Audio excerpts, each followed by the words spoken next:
Now, officiating aside, do you want to put a game plan together for the Bills? Because I want to talk about Sure. what the best plan is to attack this Kansas City defense, because I really do think that this could be the year that the Bills get over the hump for what I mentioned, because they are two-dimensional.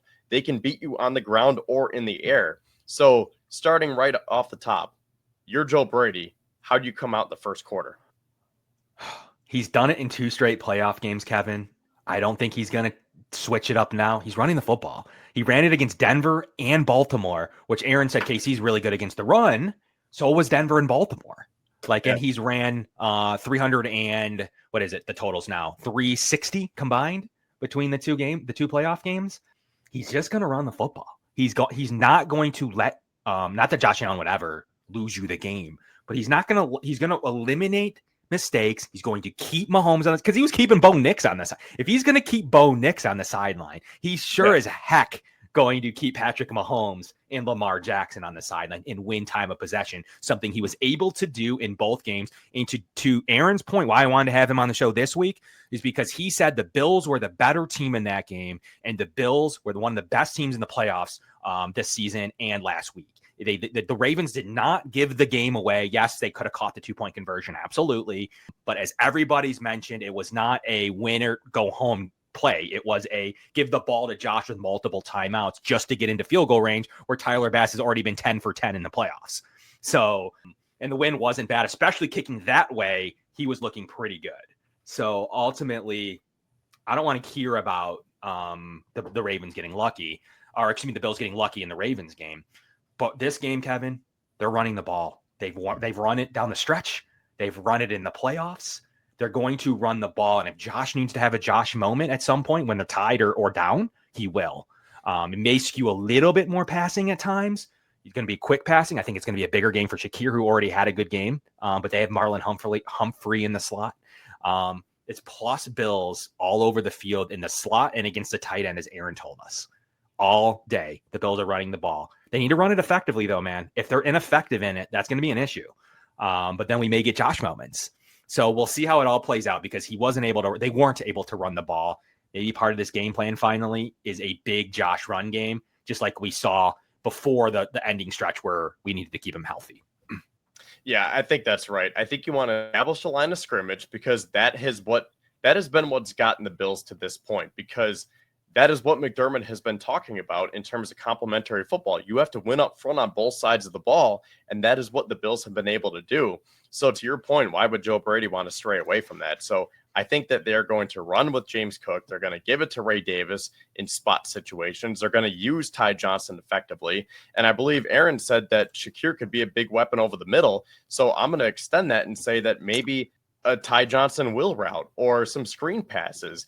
Not a tight end screen on 3rd and 5 again, but I think that they can use those 5 to 10 yard routes to their advantage this week against Kansas City, because I don't think this is the time where you're going to want to push everything down the field and try to get Amari Cooper going. I guess that's a good way to segue into the wide receivers, because people have been talking about Amari Cooper and how he's kind of been phased out of the offense. As much as I think that the Bills could turn to him and say, hey, maybe the defense isn't going to pay enough attention to you because you've been so quiet, I don't think this is a week that you're going to want to force feed it. I think that's why you want to establish the line of scrimmage, get the defense to suck up or to suck in and pay attention to James Cook. And then that's when you can maybe take the top off or stretch it down vertically a little bit, because that's what I've been saying the whole season.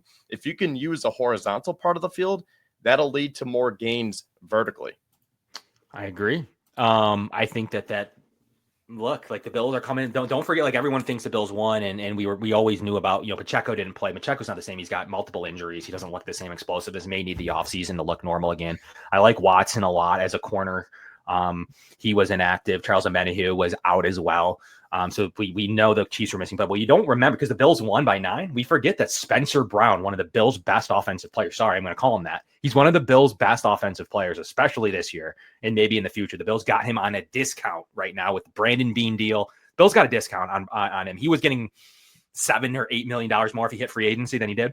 So the Bills got a discount on Spencer Brown, who has been an absolute stud right tackle. The Bills have 2 of the best tackles in football. McGovern's been one of the best centers in football. There's a lot of talk all offseason. Will Van Pran Granger win the job? Will they draft the center? well, they need to go get somebody. That's a big loss from Morse. And in some ways, maybe that was accurate, but it was a miss. Most people miss the fact he's playing better football on the field than Mitch Morse. He's a top 10 center. So the Bills have a top 10 center playing like really like 6th to 8th best center, a crazy good tackle combination, and 2 guards that are playing great football.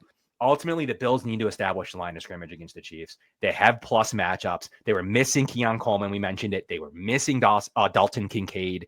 They were also missing a couple of defensive players too, Matt Milano, obviously. So it isn't just the Chiefs getting Isaiah Pacheco back and Hollywood Brown. The Bills influx just as much talent, and I truly believe Benford will be ready to go. Milano's going to play. Not great on wrap. That's not good news. And give Cole Bishop an extremely big challenge down the stretch against Patrick Mahomes. Him and DeMar Hamlin have quite the assignment. Would love to have Rat for this game. I'd rather be missing him in the Super Bowl than this game. So we'll see how that plays out. But ultimately, they should be going in fully healthy, maybe plus minus Rap. That's kind of where I'm at in this game. And the Bills are ultimately totally different scenario, Kevin. We've talked about it on this show for a year plus now. You can't beat Patrick Mahomes with AJ Klein, injured Terrell Dodson, and rookie Dorian Williams. It just wasn't good enough. No Benford, Dane Jackson, Rasul Douglas on one leg, and the old safety combination. It just wasn't, no Rap. It just wasn't good enough last season to beat a good Patrick Mahomes.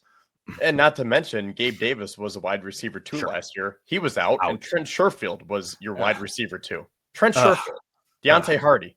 That's terrible. Every single player the Bills put out there right now is better than what they had on offense. And it was a similar offensive line. The offensive line was good last year.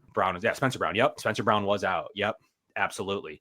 And it was a scenario where the offensive line was good. It's great now. Like, it is really good. It is really established. It is a really solid line. 2 tight ends, 3 running backs. They did have Ty Johnson, but still a year further, Ty Johnson and Ray Davis. You're now talking about the benefit of Coleman and Cooper having them on the field. Shakir obviously played in that game, but had that big touchdown. But we'll have him as well. And Samuel, and Mac Hollins, like, they have a much better combo of weapons than they played with last year, where Josh had to try to be Josh. And the defense was just so bad. It was a bad defense, whether it was coached by Spags, McDermott, Vance Joseph, pick your defensive coordinator here. It wasn't a good unit. By this divisional round, the unit was not good. It was like the Commanders this year. It just wasn't a good unit. So that are my keys to the game, that the Bills are going to be able to run all types of different combinations on defense. They're going to be able to play zone coverage efficiently, but they're also going to be able to run that man presser package that they've been running more often than not lately, especially against Knicks and against Lamar Jackson. So anything final on that, Kevin? Yeah, I have one more point. So I was very impressed with McDermott's usage of Dorian Williams, because, we talked about how, actually, I remember you were telling Kevin last week that they'll probably just run Aaron heavy. And I was thinking, like, I would like to see Dorian in some kind of package. And I'm not sure what the final snap count was, but Dorian played a lot. And I was very impressed with how he was able to mix Dorian in. That being said, this is not the type of week that I want to see Dorian Williams. Maybe a couple of snaps here and there, and we'll get a better idea based on Milano's hamstring injury. So if we see Dorian, maybe that has to do with Milano. But this is a heavy Taron Johnson week. This is where you want to play heavy nickel. And really, I think it might be more likely that we see more of Cam Lewis in dime packages than Dorian Williams in a 4-3 sub look. So I think that is the key to success right there, because now that the Bills are healthy, they can get back to their bread and butter, play that nickel defense. And I think that Taron Johnson could be the key to this game. Yeah, it was close to 70% still for Taron. So ultimately, it was a little more than I thought, but still skewed Taron in many regards, to where 70-30 on the split count. I was probably thinking 90-10 or less, but so a little more skewed Dorian than I had anticipated, but ultimately still fairly Taron heavy, and that's against Derrick Henry. It's going to be even less. You're talking about, now I'm officially like at 90-10 with Dorian, if Milano plays, obviously. And you're right. I would anticipate seeing Cam Lewis more. And that's skewed a little bit, even because Matt Milano didn't play after the 2-minute warning. So there's still some Dorian snaps there in nickel, not just in 4-3 base. So also one other thing that I want to say, we might have mentioned this throughout the night here, but if we're going to end on something, I'm going to say this. You have to get pressure on Mahomes because Of that course. has been the biggest thing that's been holding the Bills back.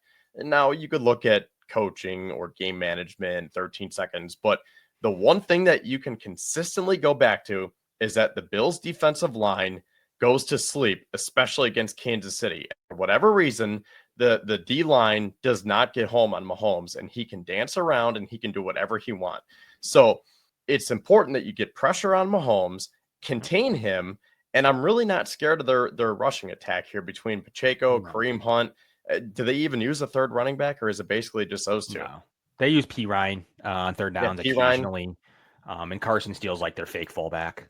So not really, not overly, but you'll see P. Ryan at times, special teams related, and then a little bit on third down. Like he recovered a big fumble last week for sure. Okay, so I mean, I feel like it's almost like Denver, where it's like you want to hone in on Bo Nix. Like Denver. Now you want to hone on Patrick Mahomes because Audric Estime and Javonte Williams are not going to be a threat. Same thing with Isaiah Pacheco and Kareem Hunt. Now they are better than Denver's rushing attack, but it's still not to that Derrick Henry level. So that's why I think this is a huge week for Ed Oliver to finally step up, and credit to him and the rest of the defensive line for stepping up against Baltimore. But now we need to see it against Kansas City. So Daquan Jones, you've gone to sleep the last couple of times against Kansas City. Where are you at, my man? Von Miller, this is why we signed you. This is literally why the Bills gave you that fat contract. Von Miller needs to step up. Greg Rousseau, as much as I love Groot, he's also fallen asleep a couple times against the Chiefs. So this is so important that, as I was saying, I guess to tie this into the offense, everything starts up front. You establish that line of scrimmage, you get the run game going on offense, but then on defense, you get that interior pressure. You contain the edges, you get the pressure on Mahomes, and then you let the back end of your defense, that back seven, as I said with Taron Johnson, that's when they can hopefully tee off on Mahomes.